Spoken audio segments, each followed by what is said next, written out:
Boom! The Commanders just dropped a bomb that's going to shake up everything we thought we knew about this season. While everyone was asleep, the Burgundy and Gold organization has been moving pieces like a high-stakes chess game. And the three news pieces I have for you today are going to knock you out of your seats. First, we have a contract situation about to boil over and explode at any moment. Second, there's a stealth signing that could be the key piece needed to erase scars from the past. And third, a roster decision just dramatically changed the fantasy projections. If you think you know this team, get ready because what's coming is going to redefine everything.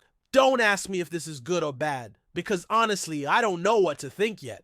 Look, while everyone was obsessed with Deebo Samuel and Laramie Tunsil, the Commanders made a move that flew completely under the radar, and I think that was precisely the point. Will Harris isn't a star, he won't sell jerseys, but let me tell you something. This guy might be exactly what we need to heal past wounds. Harris comes after 5 seasons with the Lions and 1 with the Saints. And now I ask you, what do those teams have in common? The Lions became contenders when he was there, and though he lost his starting role at the end, the guy knows what it's like to compete at the highest level. With the Saints, well, that defense was a mess, but it wasn't his fault. But here's what really excites me about this signing. Harris isn't just another player. He's a product of the Dan Campbell system in Detroit. And you know what? Dan Campbell and Dan Quinn share a very similar philosophy about what it means to be a professional in this league. Harris experienced that transformation with the Lions firsthand, saw how a team changes from a losing mentality to a winning one. In Detroit, Harris played 73 games in 5 seasons with 42 starts. His best numbers came in 2021, when he recorded 65 combined tackles, 2 interceptions, and 8 passes defended. But what's not in the stats is his ability to communicate in the secondary, something Jeremy Chinn, for all his athleticism, never fully mastered. I'm telling you this, Dan Quinn doesn't sign veterans by chance. When I hear Harris talk about high energy, high effort, being reliable, I hear the exact same words Bobby Wagner and Frankie Louvu said when they arrived. And look how that turned out.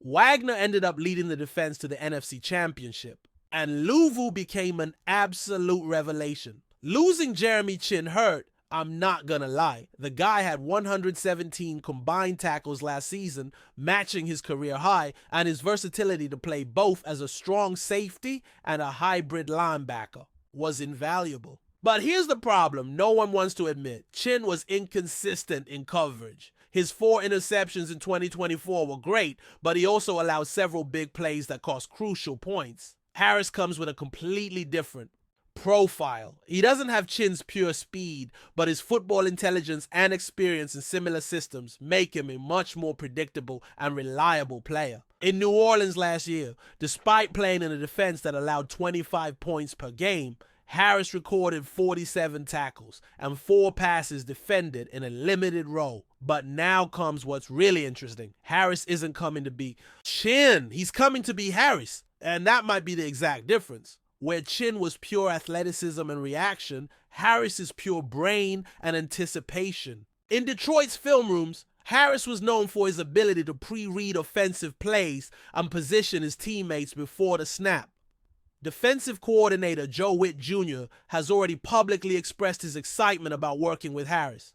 In a recent interview, Witt mentioned that Harris understands coverage concepts at a level that few veteran safeties manage. That's music to my ears because it means he can be the communicator we need in the secondary. Now I ask you, would you rather have a more athletic player who leaves after a year and creates a hole in the salary cap, or a smart veteran who understands the system, can mentor the young guys, and signed a multi-year contract? Because I think the answer is obvious. What excites me most about this signing is the perfect timing. Harris arrives just as Quan Martin is ready to make the sophomore leap, and the combination of veteran presence with youth at that position can be lethal. Martin has all the physical tools, but needs that veteran voice to guide him during critical moments. Moreover, Harris brings something Chinn could never offer: playoff experience. He played in the playoffs with Detroit in 2023, and although they didn't go far, the guy knows what it feels like to play when every play counts.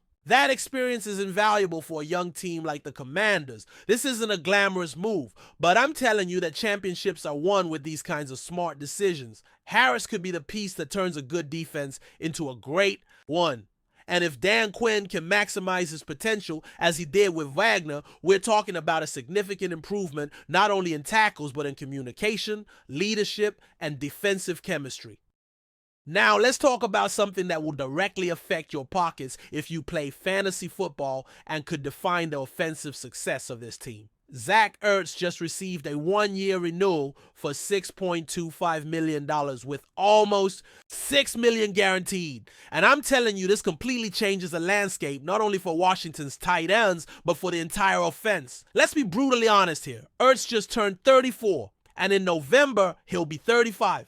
In the NFL, that's like being 95 years old in normal human life for a tight end. I don't know about you, but when I see a tight end of that age with Ertz's injury history, my hands start to shake. 3 documented concussions, including one in Week 15 last year that left him out of the most important game of the season. An ACL-MCL injury in 2022 that many thought would end his career. A quad injury that cost him 10 games in 2023 and made many write him off. But here's the big question that's keeping me up at night. If Ertz is as finished as the numbers and injuries suggest, why on earth did the Commanders give him nearly $6 million guaranteed? That's not consolation money. It's not a thanks for the memories. It's money that says we need you to be a fundamental piece of this offense. And look, the 2024 numbers tell a fascinating story that most analysts are completely ignoring. Ertz not only had 66 receptions for 654 yards and 7 touchdowns, but he was Jaden Daniels' security blanket all season. His 18% target share might sound modest, but consider the context. He was practically the only reliable option after Terry McLaurin. But here's what really blows my mind. Ertz dominated the red zone with a target share of 30.9%, second among all tight ends in the league. You know what that means? It means that when the Commanders needed to score when they were in those do-or-die situations, Jaden Daniels looked for Ertz more than any other receiver except McLaurin. Projections have him with 61 receptions for 595 yards and 4.9 touchdowns for 2025. Solid TE2 numbers that won't win you the league, but also won't lose you it. He's ranked as TE16 in Dynasty and TE22 in seasonal leagues. And I think that sounds right for someone in his situation. But there are variables being overlooked. First, Deebo Samuel's arrival. Everyone's assuming Samuel will steal targets from Ertz, but I'm telling you it might be the opposite. Samuel will draw defense's attention to the outside, which could open up more spaces for Ertz on short and intermediate routes over the middle of the field. Second, the connection with Jaden Daniels. Young quarterbacks need reliable outlets, especially under pressure. Ertz proved last year that he could be that escape valve Daniels needs, and that chemistry doesn't develop overnight. Third, and this is crucial, Cliff Kingsbury has found his rhythm as the offensive coordinator. In 2024, Washington tight ends saw a combined 21% target share, a notable increase compared to his days in Arizona. Kingsbury has shown he knows how to utilize veteran tight ends in specific situations, and Ertz directly benefits from that experience. But now comes the complicated part. Ben Sinnott is entering his second year, and historically, tight ends make their biggest leap in that second season. Sinnott only had 5 receptions all of last season, but that was more due to the limitations of the rookie wall than a lack of talent. If Sinnott emerges as a real threat, Ertz's targets could be significantly affected. However, I'll tell you this, don't underestimate the value of having 2 reliable tight ends in a modern offense. Kingsbury can use 2 tight end formations to create massive mismatches against defenses that don't know whether to cover them with linebackers or safeties. The key is in health. If Ertz stays healthy for the first 10 weeks of the season, he can be a fundamental piece in the playoff race. But if he starts to accumulate hits and concussions become a factor again, then we're talking about a huge risk. For fantasy fans, here's my advice. If you're going to draft him in 2025, treat him like that reliable but not spectacular restaurant you go to when you can't decide what you want for dinner. He won't wow you with explosive numbers, but he's likely not going to disappoint you with unexpected zeros. Aim for him in rounds 10 to 12 as your TE2, never as your main TE1. And for Commanders fans, this represents something bigger. The organization is betting on continuity and existing chemistry instead of seeking dramatic changes. That might be precisely what Jaden Daniels needs to make the sophomore leap.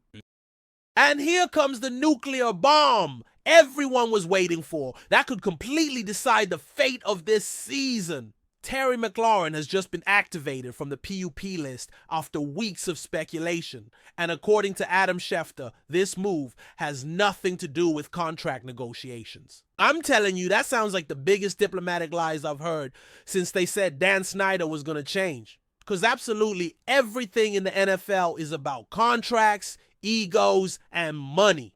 McLaurin hit the PUP list after a 4-day holdout. That cost him $200,000 in fines, and the ankle injury allegedly bothering him at the end of last season was the official excuse. But now I ask you the million-dollar question. Do you really think a minor ankle injury, something half the team probably has at any given time, kept him out of practice for so long?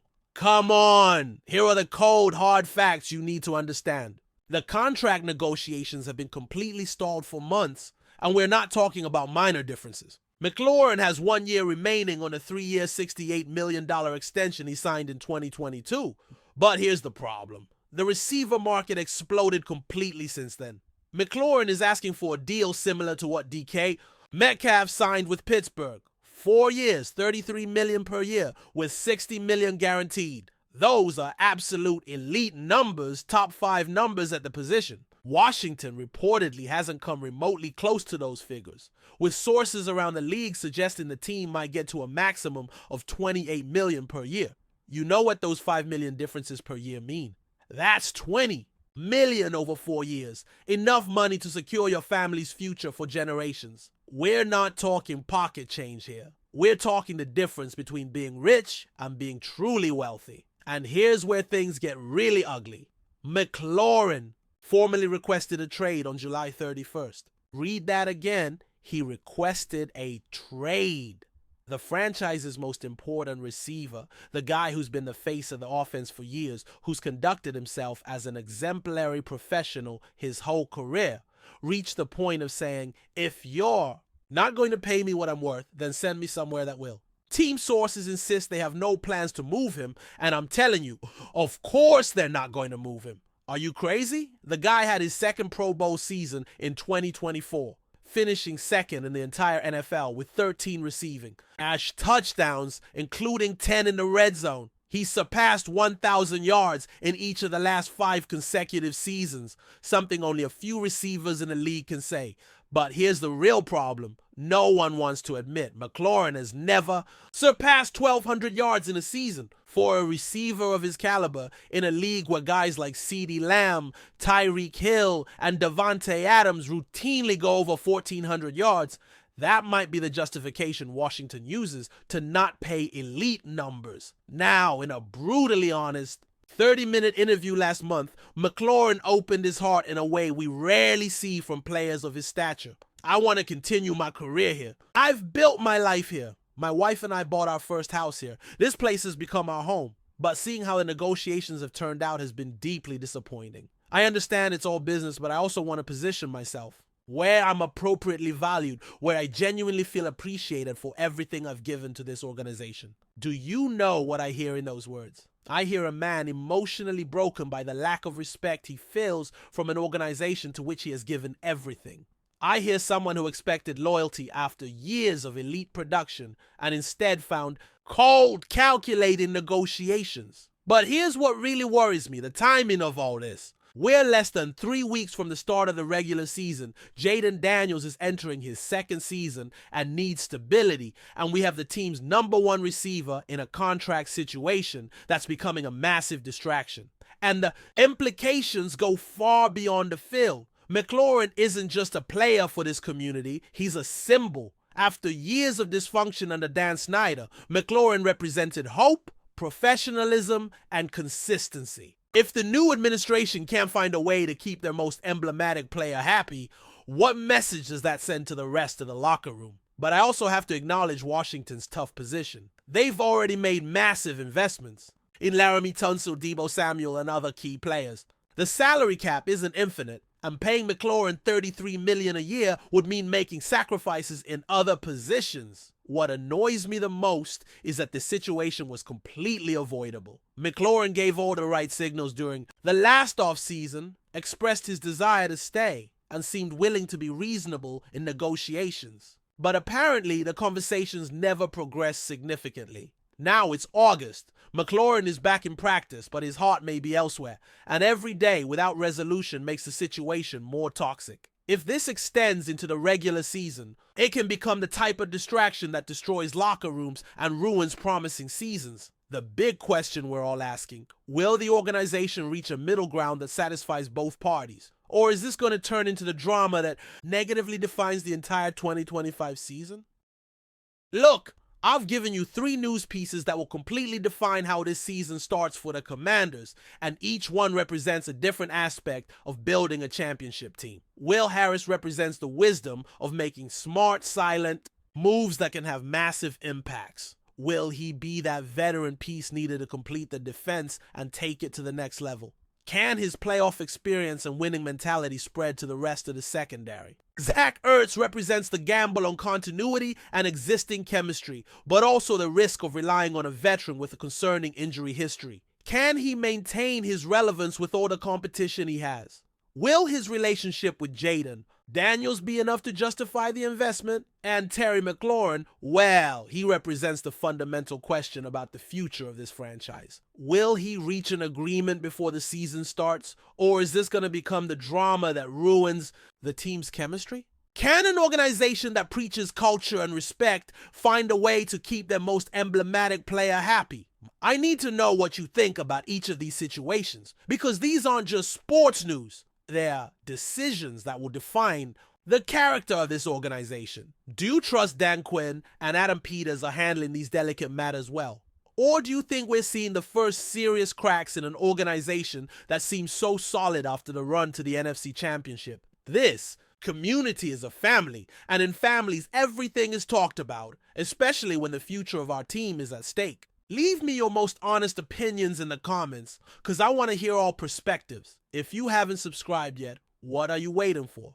This channel is your home for everything related to Burgundy and Gold, where we analyze not just superficial news, but the real implications of each move. And remember, no matter what happens with these dramas, hail to the Commanders!